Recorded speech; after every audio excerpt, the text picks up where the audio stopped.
exclusively on ESPN Plus. UFC 313, Saturday. Reigning light heavyweight champion Alex Pereira defends his title against number one contender Magomed Ankalaev, and an explosive lightweight bout between Justin Gaethje and Rafael Pazzi. UFC 313, Saturday at 10 p.m. Eastern. Buy it on ESPNPlus.com/PPV. This Steve Jones Show podcast is now loading. The Steve Jones Show podcast is presented by Sunbury Motor Company, Purdy Insurance, and Brewers Outlet.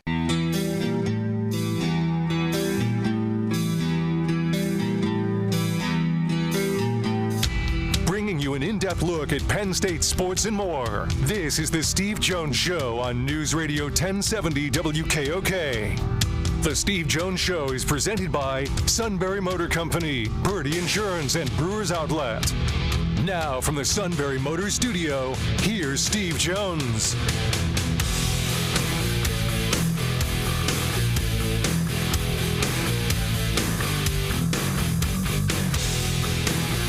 Back to the Todd Hummel Show. I'm Steve Jones filling in. What do you think? I'm not prepared. You're always prepared. My wife calls it full of bull crap, but, well, maybe not those exact words, but. Perfect. The man is a joy to work with. He is. All right. So.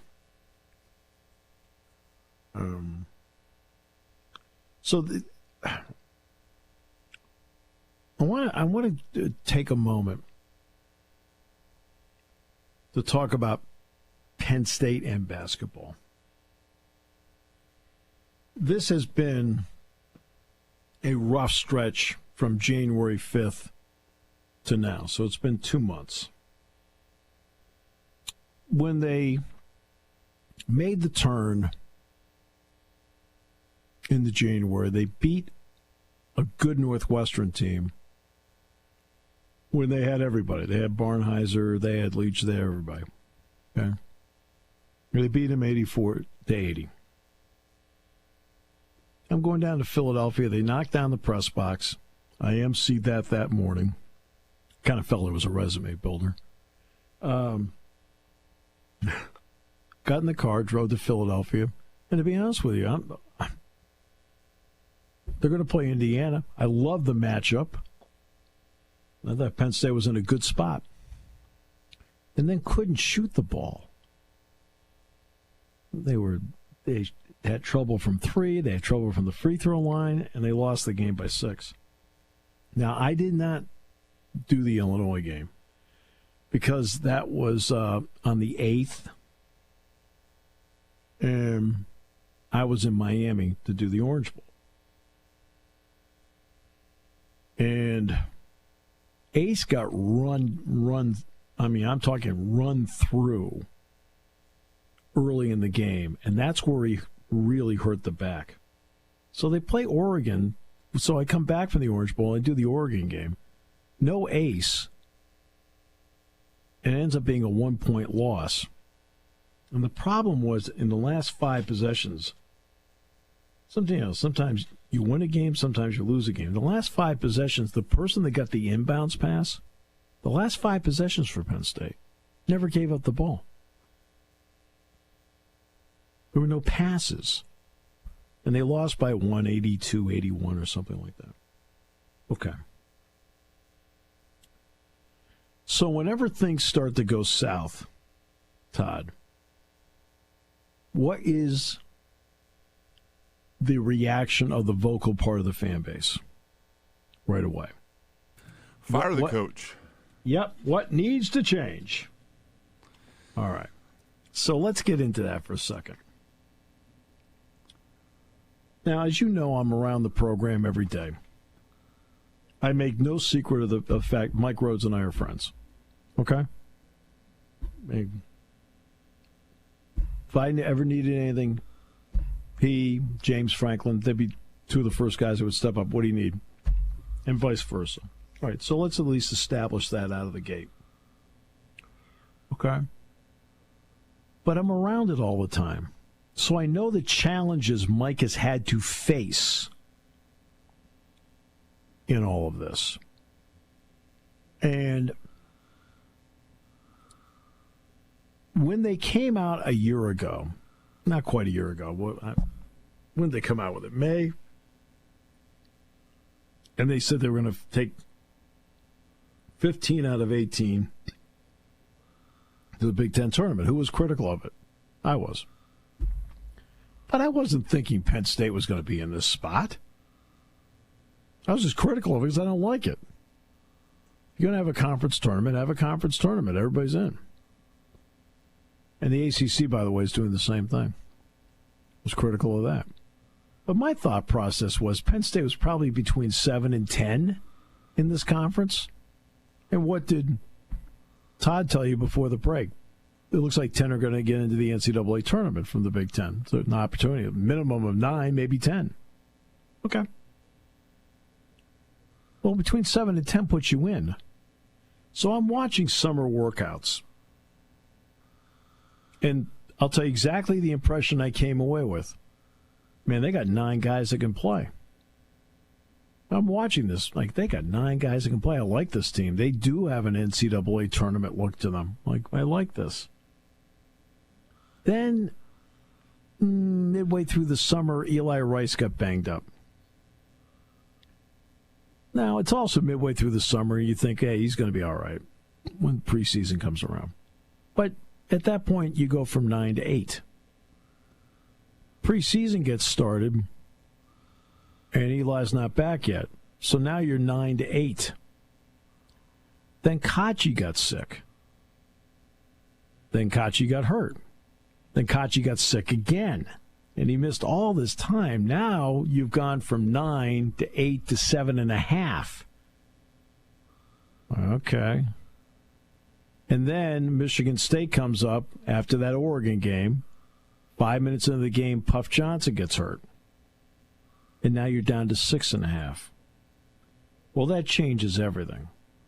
That changes your ability to press. You have to come up with different ways of playing now because you can't play the same way that you plan.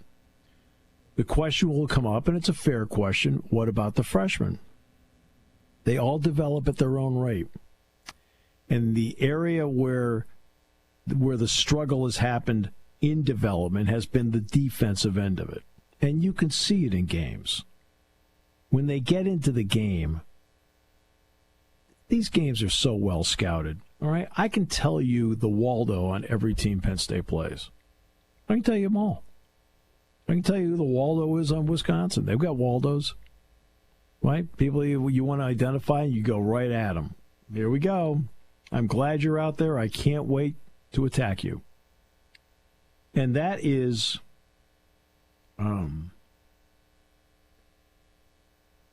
something that right away, when they come into the game, that's been the area of struggle. They both know how to play offense. All three of them know how to play offense. Right? And the two kids, Carter and Stewart, are good shooters. Right? Goodman's more around the basket. I know he thinks he's a stretch 4, but he really is a 5. But it's the defensive part that's been a work in progress. How about that? And you can interpret work in progress any way you wish. Okay? And in this league, you got to be able to play defense. That's why there aren't many freshmen playing in this league. Mobley, Ohio State. Okay? Derek Queen, Maryland. Okay? Harper and Bailey at Rutgers. Jace Richardson at Michigan State. Now you're going to see a freshman coming up Saturday, Janicki. He's a redshirt freshman for Wisconsin. Oh, see, they play a freshman. He's a walk-on. He's a preferred walk-on. So that's the challenge that you're facing. You go from 9, and I'm feeling pretty good about what I'm seeing. Eli Rice knows how to play, right? Puff Johnson knows how to play. And now you lose in Puff Johnson. Like, when you get somebody in the transfer portal,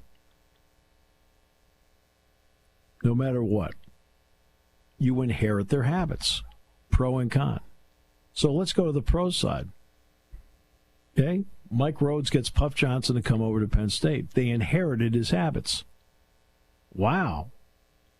This guy talks. He's a communicator. You're in an empty gym. He's the guy, hey, over here, over here, over here. I got him. You got him. Right? And he may not be the star of the game offensively, but he's going to get you 10 to 15 points in a game. Oh, and by the way, if I need somebody to play 5, like he did against Purdue, and can hang in with somebody else's center, he can do it. Why? He's smart. And so you inherited his habits. There are other guys, when you inherit them, right? Sometimes they don't bring those kind of habits to the table, and you've got to kind of work through it and kind of help them develop new habits. Now let's get to the overall coaching of it. And that is this. Right?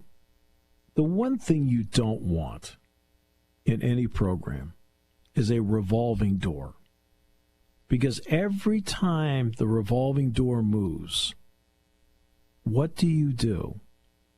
You have to start from scratch. You have to start over again. How many times do you want to start over again? Oh, and by the way, if the job were open and Mike Rhodes were available, he'd be a tremendous candidate. 400-plus wins. This guy knows how to coach. Come on. You don't think he knows how to coach? Really? Cut me a break. He really knows how to coach. And he's passionate about his profession, passionate about how he teaches. Right? And when you're talking about close games at the end, okay. They're 1-8 in games decided by 5 points or less. I get it. Completely get it. Yet in his career, he's 72%.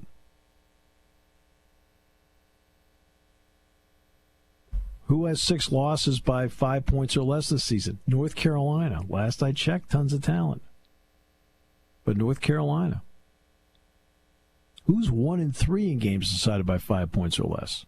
This one's going to surprise you. Todd, care to take a guess which team is 1-3 nationally in games decided by 5 points or less? Alabama. That would be a reasonable guess. It's Duke. Duke has 3 losses, all by 5 points or less. Okay. Yeah. But, as I've said many times, the really good teams aren't in close games. Welcome to Duke. But Mike has had a great percentage and loves coaching close games. He loves it. You know, I've talked many times. Hey, boy, I'll tell you a game. Last 6 minutes, tight game. He says, man, he embraces it. This whole thing's been baffling.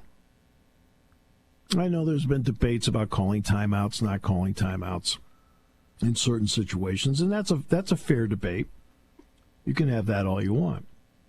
But the last thing you want is a revolving door. In the decade of the 20s, Penn State has had 4 basketball coaches.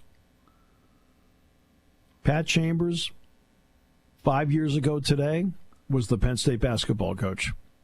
They were on the verge of going to the NCAA tournament. All right? Then we all know what happened that weekend, which we'll probably get into a little bit more tomorrow. All right? And then what happened to him 7.5 months later? He was let go on October 24th. Jim Ferry steps in, interim situation, 1 year. Jim did a terrific job with everything that was placed upon him and the circumstances with COVID and so forth, but then wasn't retained. Now you bring in Micah Shrewsbury. Now, Micah Shrewsbury had at least the initial advantage of Seth Lundy deciding to stay, Miles Dredd deciding to stay, and John Harrar deciding to stay. I mean, John got a lot of interest from a lot of teams, especially Michigan. They pushed hard for him. Okay? But those 3 guys staying gave Micah a fighting chance. Got through the first season, then we all know he got to the NCAAs the next year. And by the way, who stole the ball with under 4 minutes to play and gave Penn State the lead against Texas? Oh, Seth Lundy, recruited by Pat Chambers. Who hit big threes in the game? Oh, Miles Dredd, recruited by Pat Chambers. Okay. But then Micah leaves. So they go on a search. They get Mike. Mike sits down to have his first meeting, and this is where it comes down to the starting over part. He goes to the meeting. There's 3 guys. Jameel Brown, Demetrius Lilly, Kanye Clary. Now, I guess we should add in Danny Conlon and Andy Christos, the 2 walk-ons, who, by the way, busted their backsides for the program. But that's all you have. And that's the way it is in today's college basketball. When you create a revolving door, all you're doing repeatedly is starting over again. And if you were starting over again, Mike would be a prime candidate to get the job because he knows how to coach. He's got over 400 wins, and he's won everywhere he's gone. My goodness, he got Rice from nowhere to 24 wins. Do you know how hard it is to win 24 games at Rice? We can talk about what he did at VCU. We can talk about what he did at Randolph-Macon. But do you know how hard it is to win 24 games at Rice? That's like when Steve Spurrier took Duke to the All-American Bowl. Duke's in a bowl game? This guy must be able to coach. Larry Brown, decades ago with the Clippers. The Clippers made the playoffs. Larry Brown. Mike won 24 games with Rice in his 3rd year. Now, circumstances are different now with the transfer portal. I understand that. One of the keys to the offseason will be starting with roster retention and then the ability to bring freshmen in, which, they've already got a terrific freshman class led by Caden Mingo. You can't abandon ship after 2 years because all you're doing is setting the program back every time you do it. And if anybody knows, it is me. I've sat in that chair for 43 seasons. I've seen almost every game for 43 years. Good days, heartbreaks, ups, downs. And one of the worst things you can do in a position like that is create a revolving door because all you're doing is setting the program back 2 years every time you do it.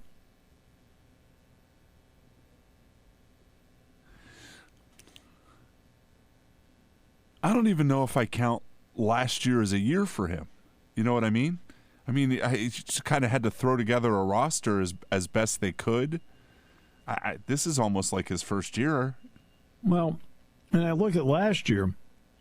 Now, when did you start, Todd? August? I started. I was here October of 23. Yeah, 23. Okay, so you and I were together when we were going through this. And what did I keep saying on the show all the time when people would ask me about it? I don't know. I went to summer workouts. This is the summer of 23. I'm like, I don't know. Certain players I liked, but I was like, I don't know. I went to the preseason. I was like, I don't know. I went through the first 2 months of the season, and I was like, I really don't know. Then at the end of the year, it kind of felt like some things were coming together. Okay. But I kept giving the same answer over and over again. I mean, I watched it every day, and I still wasn't sure because so many parts had to be put together in April and May to somehow have a team. We only had 3 guys. 3 that were on scholarship. Now, this one was a little more settled to me, and again, it was everybody's going to get injuries. For example, Max Klesmit has been out for Wisconsin the last couple of games. Good, solid player, former transfer from Wofford. And Kamari McGee's been stepping in and playing for him. And it showed up against Michigan State. They didn't quite have enough. Played well last night, well enough to beat Minnesota at Williams 74-67. But so everybody does have injuries, right? For Penn State, where the margin of error is thinner than most programs, in part because of the decade of the 20s revolving door, your roster's thinner because of that. But when they were there sitting there with 9 in the summertime, I'm watching in October, they got 9 guys. I thought, you can press, you can change up, you can maybe get one of the freshmen to make it 10. And that's what I'm thinking. I'm thinking, I like this. And then when Eli went out, I didn't think too much about it at the time. Figured by the time they got to the preseason, he'd be set to go. When he got to the preseason, he wasn't set to go. I went, oh, boy. He never did get healthy at all, did he? He played one game. I was going to say. 5 minutes. One game, 5 minutes, no points, 2 rebounds. All right. And this guy can play and knows how to play. He's very comfortable on the floor in his own skin. Now, he's going to get going with his workouts. I think he told me in a couple of weeks, which is great because, he is aching to play.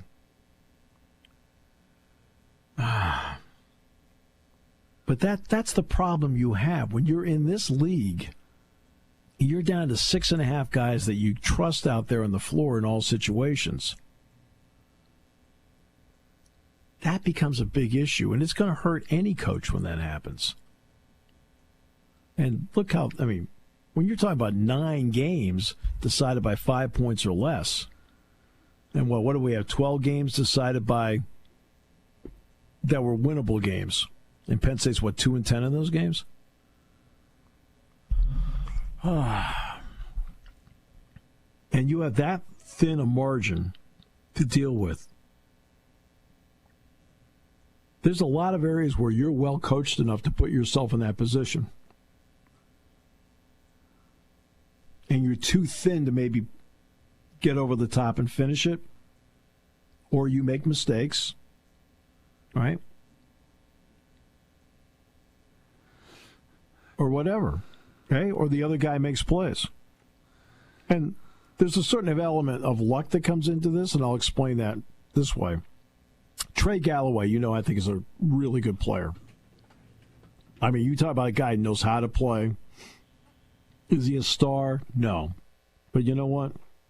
He defends, he passes, he makes a play when he needs to. But is he a great shooter? No. He comes into the Penn State game at Indiana 4 for his last 25 and threes. Well, needless to say, you're trying to double Ballo down low, right? Ballo's down low, and you're doubling Ballo, and you're probably using his guy to do it because guess what? He's 4 for his last 25. So go ahead, let him shoot. And he goes out first one, nails it. You're like, you got to be kidding me. Well, same thing. Okay, Ballo's down there again. You double him, whatever. Boom. Hey, you know what? Go ahead, shoot.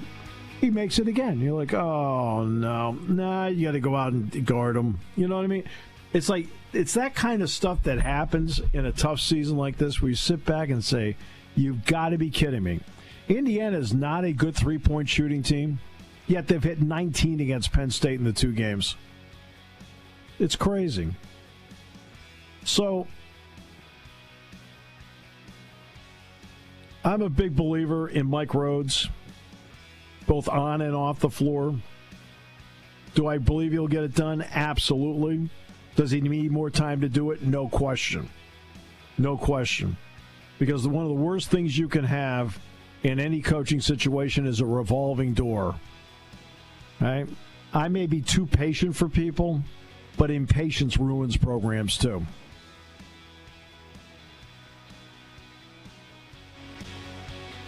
Ryan Reynolds here from Mint Mobile.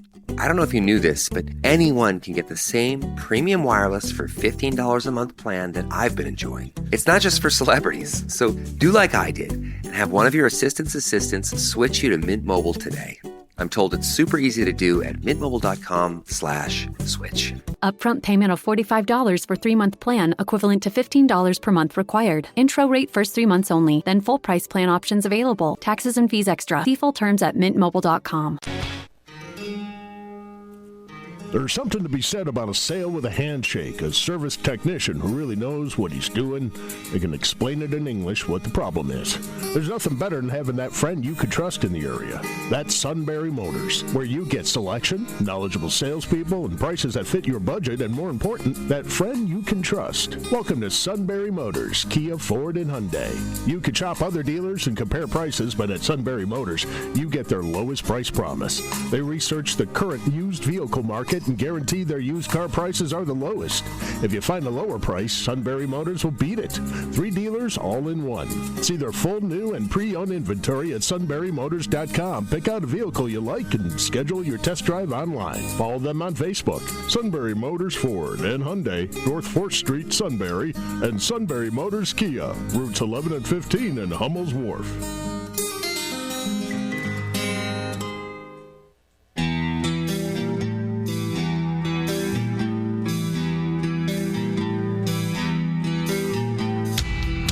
An in-depth look at Penn State sports and more. This is the Steve Jones Show on News Radio 1070 WKOK. The Steve Jones Show is presented by Brewers Outlet, Sunbury Motor Company, and Purdy Insurance. Now from the Sunbury Motor Studio, here's Steve Jones. We had a team of consultants that came up with the name. That's the best we could do.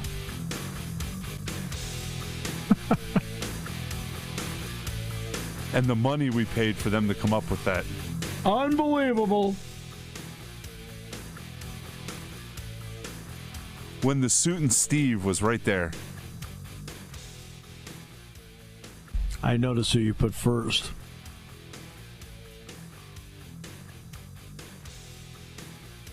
I see who you put as the lead. That wasn't even intentional. Seemed to roll off the tongue so naturally. I was just so happy I came up with alliteration.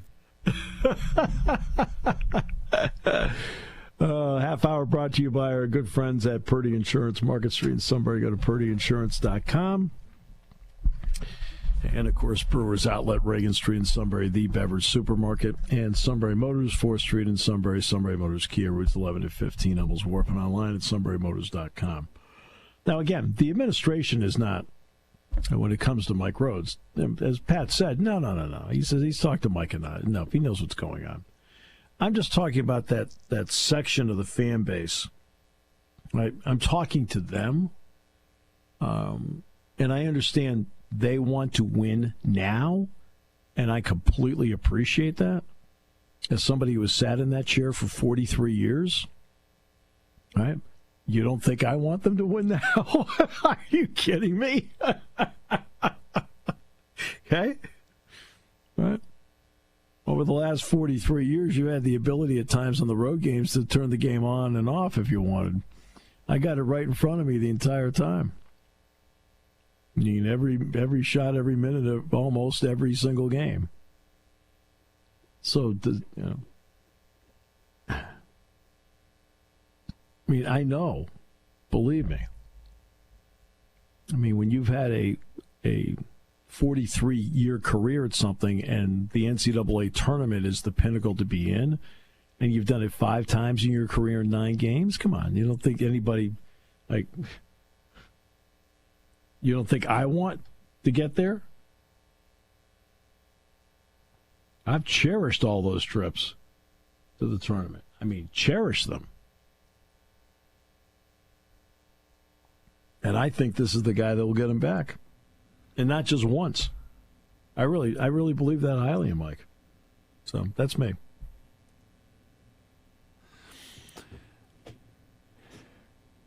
It's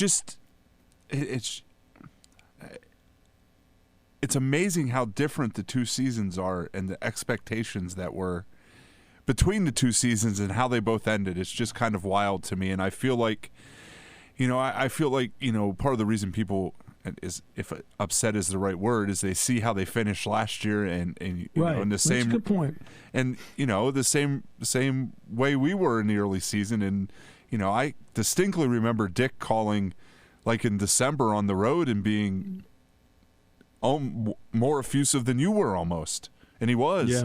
And and I remember us talking, in the summertime when they were picked 17th in the Big Ten about how wild that was, and people didn't understand, and I just think the expectations, not meeting the expectations is part of this, and I totally agree with you. I just think it's just one of those seasons. I mean, we've talked a lot about this, in January and February. It's not one thing you can point to. Right. If it was one thing you could point to, they probably would have fixed it by now. I mean, that's been the odd thing about this is, the odd thing is, and I think I made the statement back in January, every game it's something different. So they're playing Iowa. They get pounded on the boards. All right, rebounding's the problem. Nope, play the next game against Michigan. Penn State pounds Michigan on the boards. Well, okay. That becomes a mixed bag. Okay? They out-rebounded 16 teams this season. They've been out-rebounded 14 times this season. Okay? Pace has been fine, 70 possessions a game. Do they have to be a better defensive team? Yes. And what's hurt them of late has been the three-point shooting. I'm talking about opponents' three-point shooting. And Penn State's, you've got to defend it better. There's no getting around it. That's become an issue. And you are facing the team that's number one in three-point percentage in the Big Ten in Wisconsin. I mean, I'm talking in conference games only. They're number one.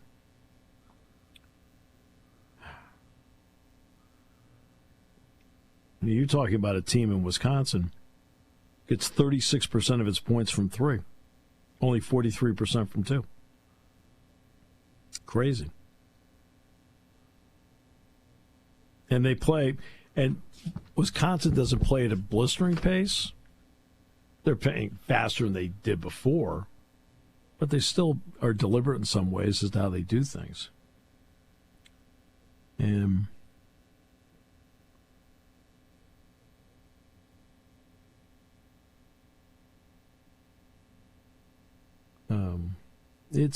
hey. Sometimes you have crazy years like this. I've related. Again, when you've done the job so long, you remember certain seasons as to how it played out. I remember they had a season. They won the NIT in 2009. They had 4 of the starters back.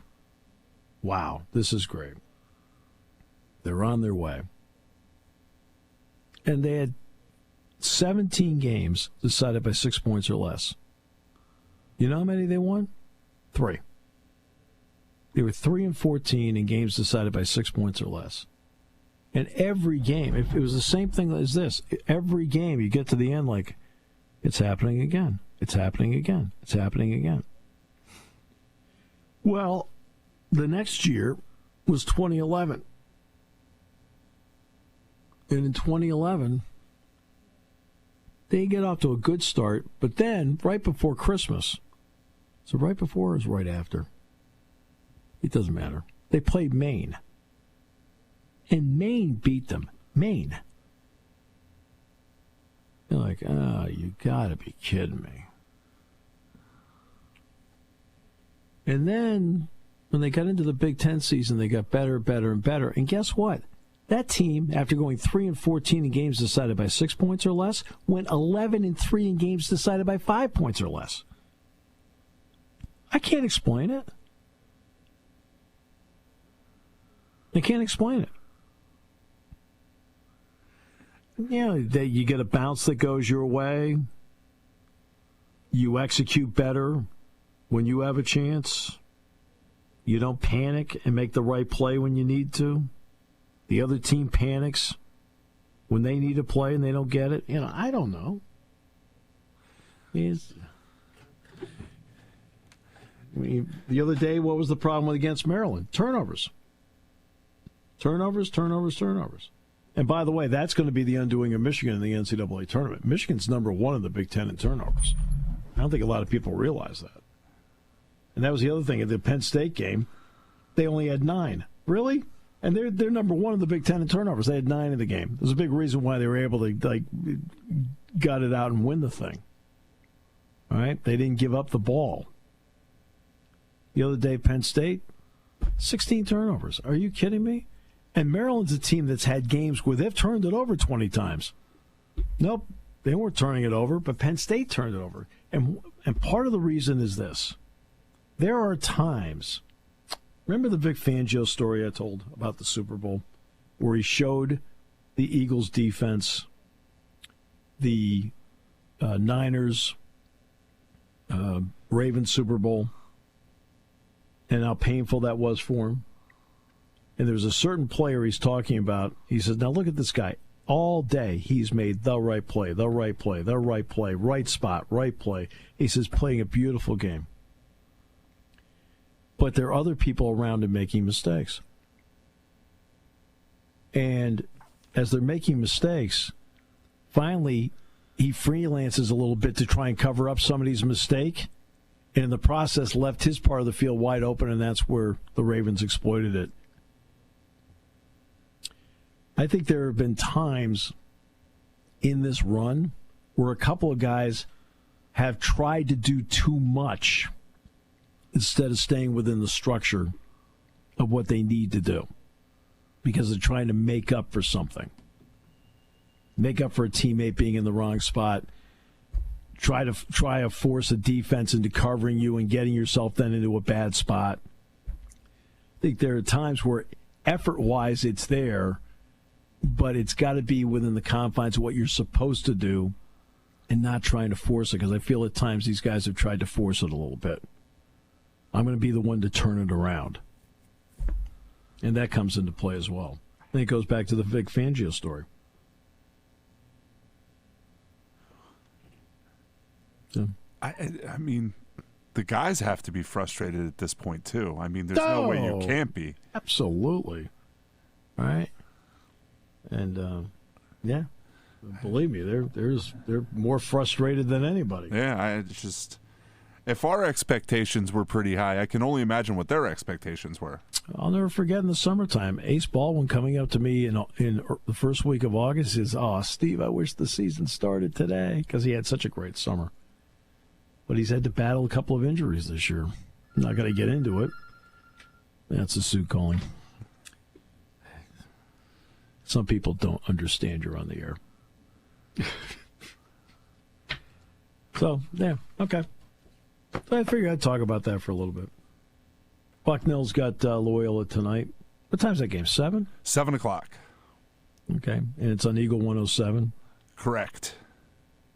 Looking forward to it. Look, for Bucknell, these are all NCAA tournament games. Okay, in other words, this is like in the NCAA tournament, it's one and done. Well, guess what? If you want to play another day on your home floor, you got to win tonight. It's really that simple. And, as everybody knows listening to this show, I lead the league in simple. On News Radio 1070 WKOK. Party time, game time, or just fun time. Doesn't matter what time it is, because it's Brewers Outlet time. The beverage supermarket has the area's largest beer selection. Imports, microbrews, ciders, and domestics. Pick from over 100 ice-cold 12-packs and dozens of 24-ounce singles. Soda, snacks, hot sauces, fresh roasted peanuts. Make it one-stop party shopping, and don't forget the pickle bar. So whatever you're celebrating or just doing it up, Brewers Outlet, Reagan Street, Sunbury wants to see you. And thank you for your years of patronage. All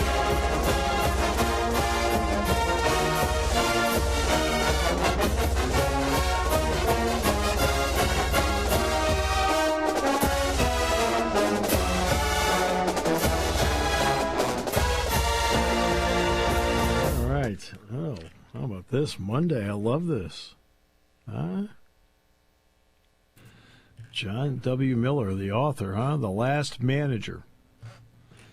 How Earl Weaver tricked, tormented, and reinvented baseball. I love it. I figured it was a biography. It was baseball. It was right up our alley. That's terrific. I love that. Don Stanhouse. 2-pack. Yep. Hey. How about that?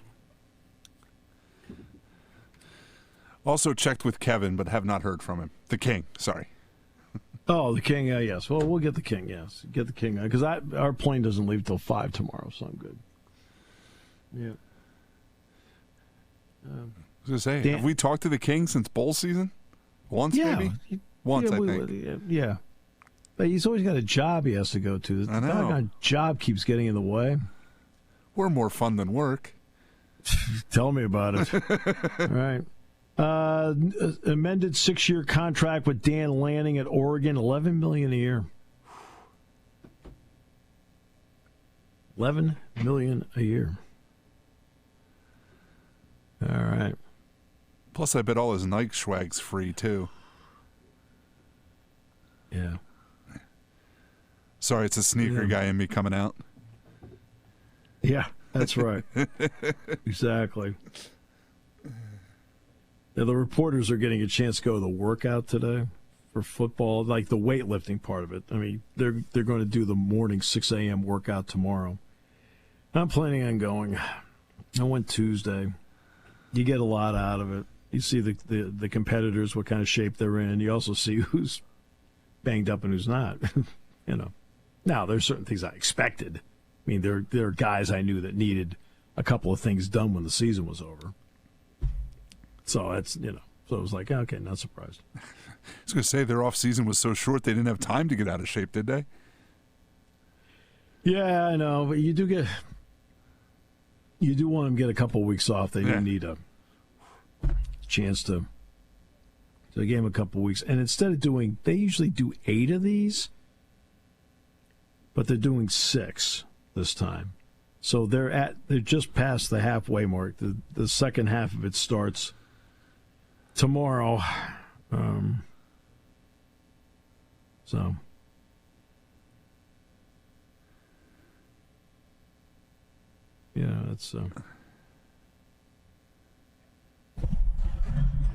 it's just, I know we've talked about this, but it's just, from last year to this year, I think we were done with winter workouts. We were trying, and now the schedule's so different with this long football season. Yeah, it's completely different, and so you have to have ways to management. That's where the sports performance people come in, and you'll see either on Twitter or online pictures of the workouts, and they'll see the vest that some of them are wearing. That vest they're wearing allows them to put the computer chip in there with a catapult system. That way, okay, what's the oxygen level of this guy? What's the heart rate of this guy? It measures all that stuff.